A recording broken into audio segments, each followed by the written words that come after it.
Hi everyone, and thanks for joining us for another week on the Croft.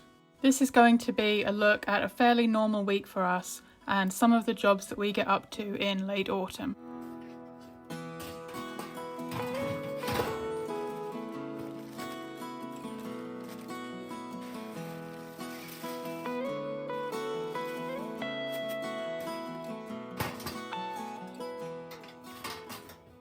We use a chicken tractor system for our hens.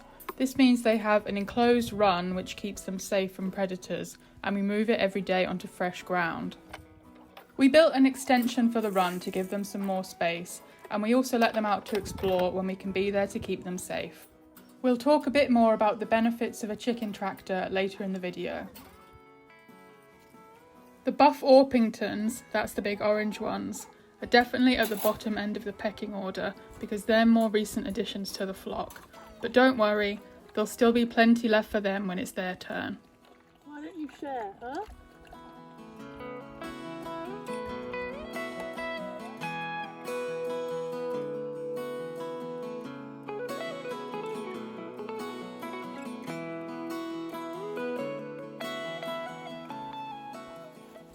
Here's Rowan picking some chamomile flowers. The fresh stuff tastes way nicer than the stuff that you get in the shop.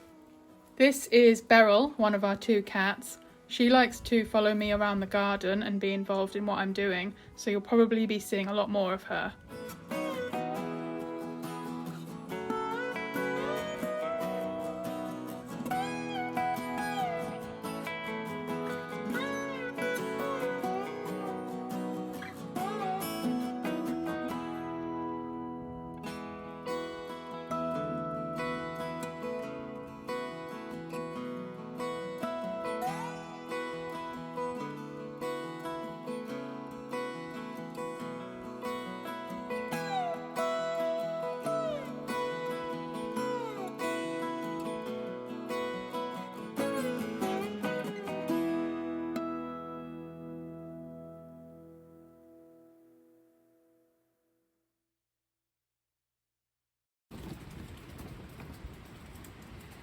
It's the 24th of October today, and this is the state of the greenhouse. I haven't watered in here for weeks now at this point, and there's a few tomatoes left. There's not that many green ones. I'm hoping to make green tomato chutney, but I'm not actually sure I'm going to get enough here to make any kind of batch, but let's see. The recipe that I'm going to use for this chutney is by Lovely Greens. I made it last year exactly as written and it turned out great. We really liked it. But this year I don't quite have all the ingredients, so I'm going to make some substitutions. It calls for 1 kilo of green tomatoes and I've only got about half of that. And it also asks for 1 kilo of red onions, and again I've only got about half of that, so I'm going to use brown onions.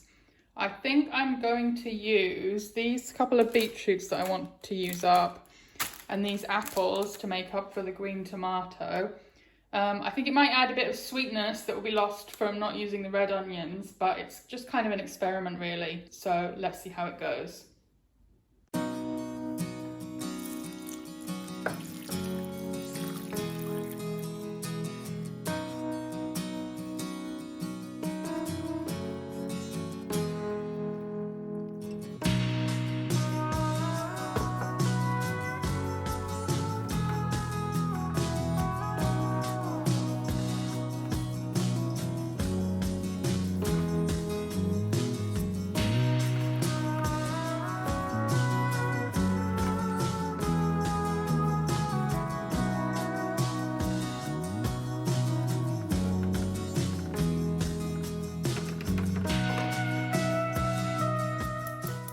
That's all the ingredients chopped and put in the pot now, and now this is going to boil for a good few hours until it's reduced down to the right chutney consistency.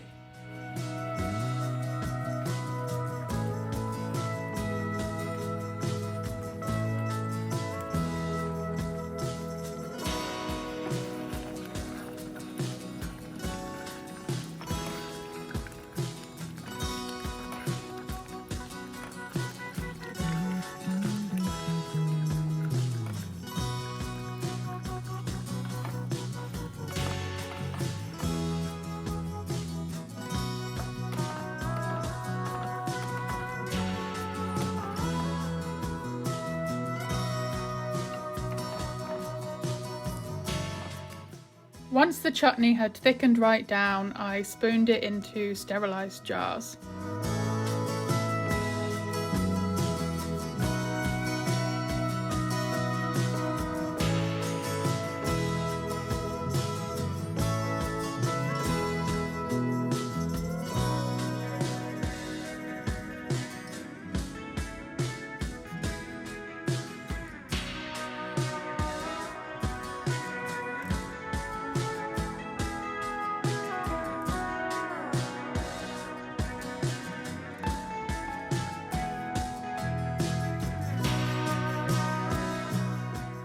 And here's the finished result. I don't think that the substitutions made much difference in the end. It tasted pretty much the same as the original version, maybe a little bit sweeter. I didn't have quite enough chutney to fill this fourth jar, but I'll keep this one in the fridge and we'll start eating it right away.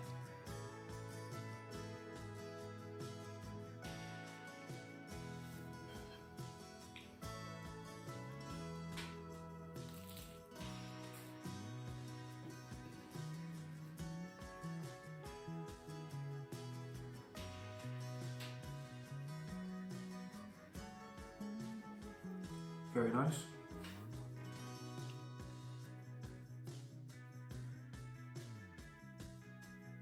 I'm out in the garden today. We've got a lovely sunny day, and so I'm trying to get a few things done. The first of which is garlic. I kept back 4 of my best bulbs from this year's harvest of Provence White, and now I've got 45 cloves here that I'm going to plant today. I've also got 4 elephant garlic cloves that I kept back that I'm going to get in the ground today. It's the end of October right now, so it's a good time for me to get garlic in, and I want to get it all finished today. Sorry about the wind noise in this video. We're looking into getting a better microphone, so hopefully the sound quality should get better in the future. We live in quite an exposed spot, so we rarely get a still day to film on. As you can see, the winds can get pretty strong up here.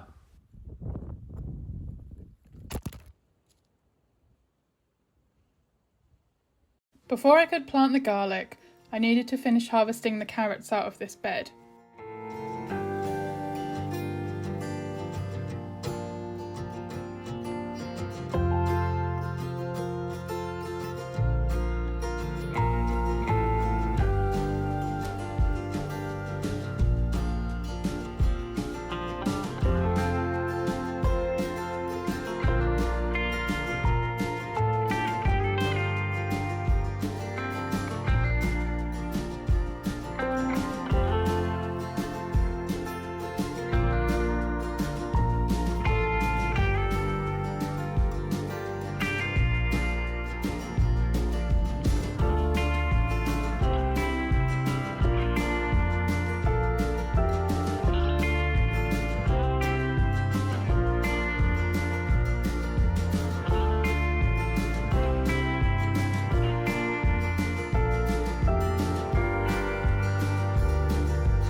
Once I got these carrots into the house, I realised they were actually in quite bad condition. I think they'd been nibbled by something while they were in the ground and they were quite damaged. I probably should have harvested them a bit earlier on. I salvaged what I could and I decided the best thing would be to make carrot mash out of them, which I can then keep in the freezer. If you're interested in the recipe, check out one of our earlier videos called Preserving the Harvest, where I talk about it in more detail. Links are in the description.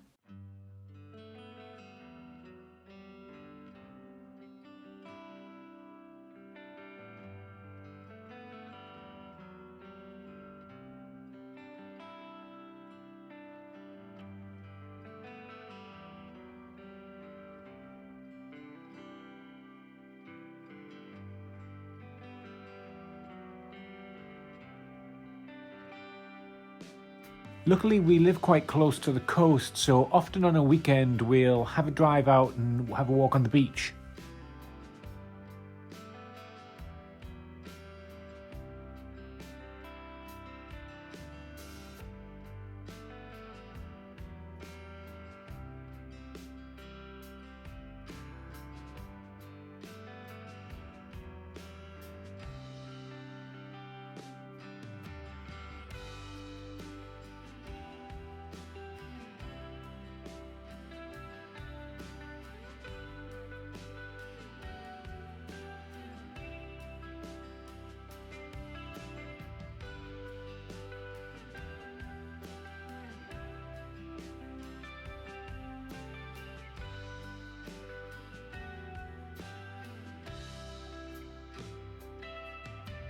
Autumn is a beautiful time of year in Scotland with all of the leaves on the trees changing colour.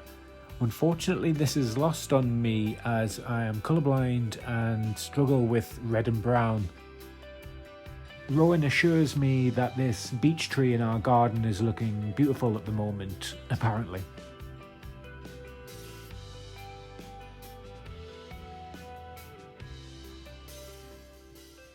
Our hens are good foragers, and it doesn't take them long to scratch up the ground pretty thoroughly.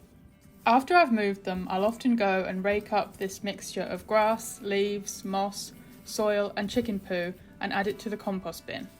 This is a great mixture of organic matter for making compost, and it's a good resource to have to try and bulk out my compost bin. I do no-dig gardening, so I go through a lot of compost every year. I'm always trying to find ways to improve my compost making, as the goal is to one day be self-sufficient in compost. The chickens also help with the composting, as their manure is high in nitrogen, so it's a great addition. I'm lucky enough to be able to get free horse manure from a local farm, which is another really great addition to the compost. Beryl. No.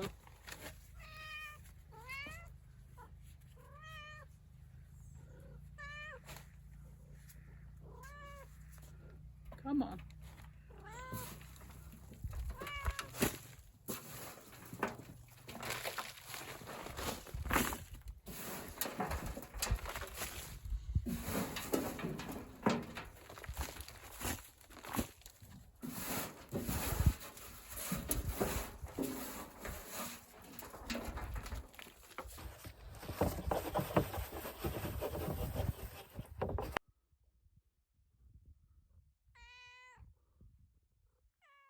It's the end of October and things in the garden are looking a bit sad now. A lot of things have died back by now, but there is still quite a bit of food to be had out here.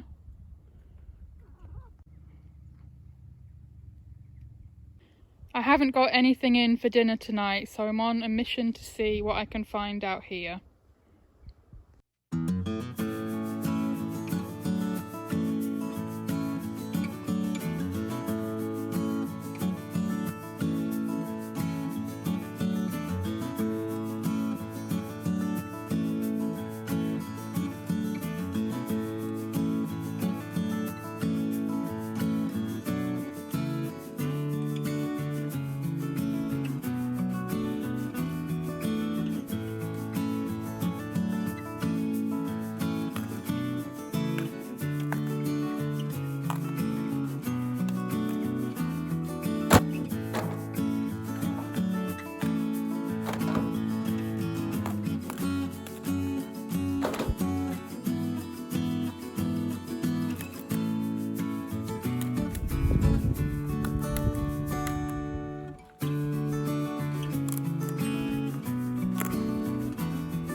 These are how my cabbages are looking now. I'm hoping that they're going to develop a bit more and get a bit bigger.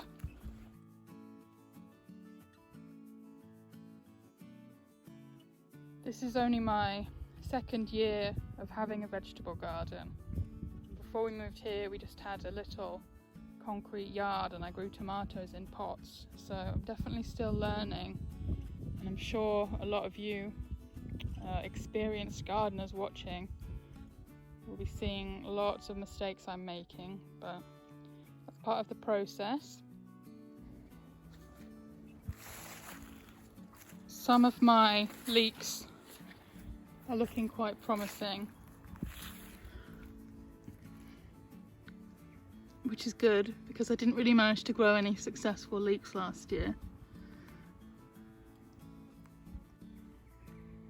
The goal is to grow most of our own fruits and vegetables here on our own land, but I'm not dedicated to self-sufficiency. I think self-sufficiency is really a myth.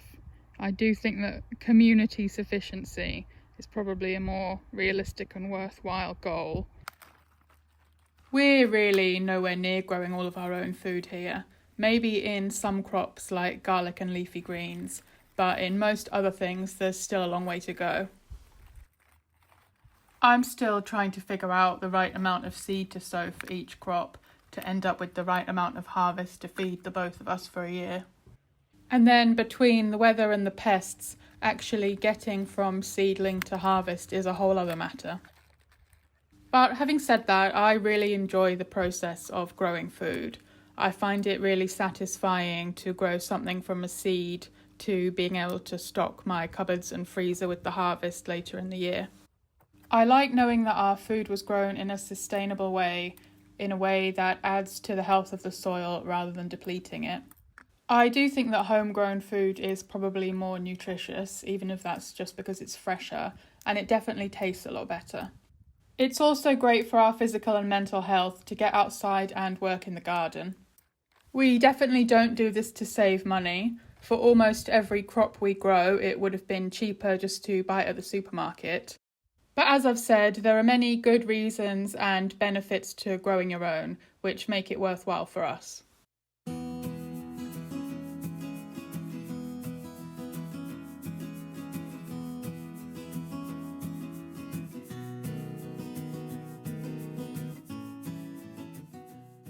I really enjoy how gardening gets you to eat seasonally.